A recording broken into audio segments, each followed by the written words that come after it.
Next, if 3x plus 4y equals to 18 and xy equals to 6, find the value of 9x square plus 16y square. See the hint in this problem itself. 9x square is the square of 3x, 16y square is the square of 4y, and xy is given. So which formula will you use? A plus b the whole square, right? So a plus b the whole square equals to a square plus 2ab plus b square. So similarly this.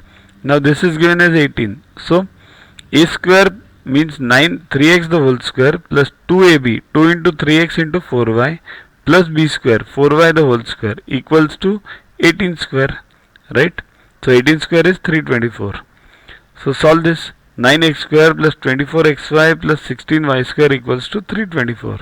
So take solve for 324. 9x square plus 16y square, and this xy is what? It's given as 6. So 24 into 6 equals to 324, right? 24 6 is 144. So take 144 on this side, it becomes 180. 324 minus 144 equals to 180.